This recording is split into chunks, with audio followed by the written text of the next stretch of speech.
అరే కాంగ్రెస్ పార్టీ వాళ్ళ అసెంబ్లీకి వచ్చినమే మమ్మల్ని అరెస్ట్ చేసుడేందే ఈ అవ్వ ఇదేందే చీ నీ అవ్వ అరే ఏం పోలీసు వాళ్ళే మీరు చీ నీ అవ్వ ఇడ్చుండ్రే ఓరక్కో ఇది ఎక్కడి కథరో అయ్యని దండం పెడతామే నీ దయనే అని ఎంత బతిలాడినా తెలంగాణ పోలీసులు ఇడిచిపెట్టలేదు ఆ కాంగ్రెస్ సర్పంచ్ని. ఎవరైతే ఏంది మాకు కనిపిస్తే కథమే అన్నట్టు చేస్తారు. ఇవాళ ఏం చేసిండ్రో చూడుంది. అసలు దేనికొచ్చి అసలు ఎందుకు ఎక్కిస్తున్నారంటే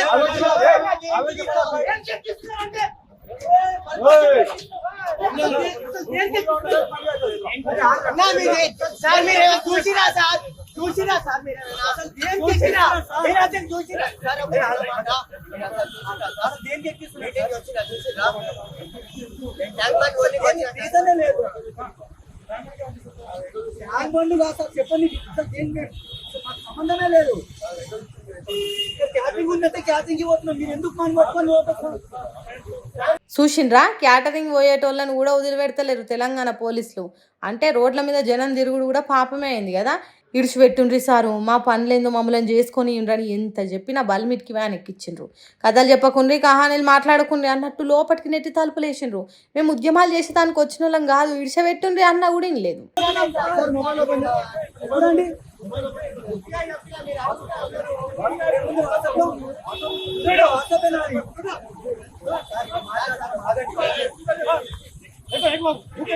ఇంత రీజన్ ఉంటే ఎందుకు ఎక్కిస్తారట్లా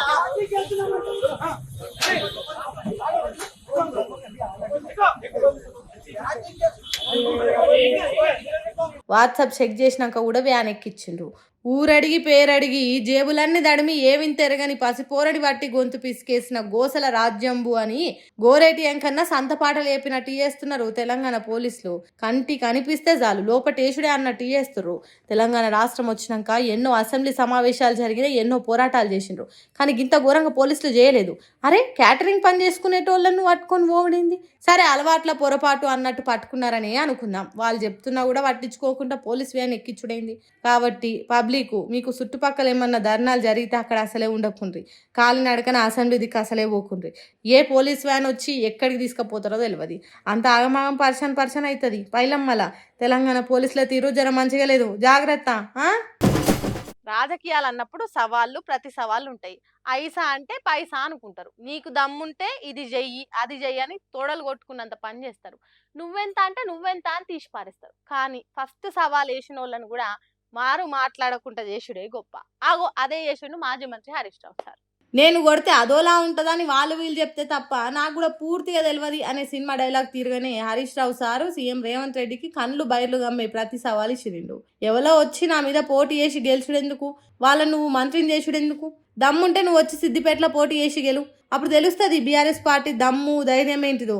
అప్పుడు తెలుస్తుంది ఈ హరీష్ రావు కలేజా ఏంటిదో, సిద్దిపేటల అభిమానం ఏంటిదో అన్నట్టు విలేకరులతో మాట ముచ్చట మాట్లాడిండట. సిద్దిపేటలో సభ పెట్టి ఏదో ఉద్ధరించినట్టు మాట్లాడి సిద్దిపేట నుంచి కాంగ్రెస్ పార్టీ ఎమ్మెల్యేలను గెలిపిస్తే మంత్రిని చేస్తా అంటున్నావు. సిద్దిపేటకు తెలవని అంత పెద్ద మంత్రి పదవి ఏమున్నది నువ్వు ఇయ్యనికే అన్నట్టు చెప్పిండు.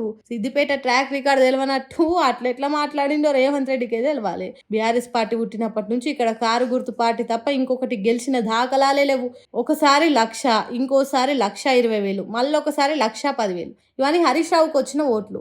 This is not just my track record, that is all time record అన్నట్టు చెప్పిండట. మరి అంతే కదా, వియ్యానికైనా కయ్యానికైనా సమ ఉజ్జి ఉండాలి అన్నట్టు దమ్ముంటే సీఎం రేవంత్ రెడ్డి పోటీకి దిగుమాను, అప్పుడుంటది మజా. తెలంగాణలో రాజకీయం రసవత్తరంగా ఉంటది. జనం కూడా అటో ఇటో తేలితే చూద్దామని రెడీగా ఉన్నారు. నువ్వు రెడీ అయినా రేవంత్ రెడ్డి అన్నట్టు మాట్లాడిండట. హరీష్ రావు రేవంత్ రెడ్డినే రమ్మంటున్నాడంటే ఇజ్జత్మే సవాల్ అన్నట్టు రేవంత్ రెడ్డి సిద్దిపేటకు పోయి పోటీ చేయాలి. మరి అంత ధైర్యంగా సిద్దిపేటలో పోటీకి దిగుతాడో లేకుంటే ఉత్తముచ్చంటే చేస్తాడో చూడాలి.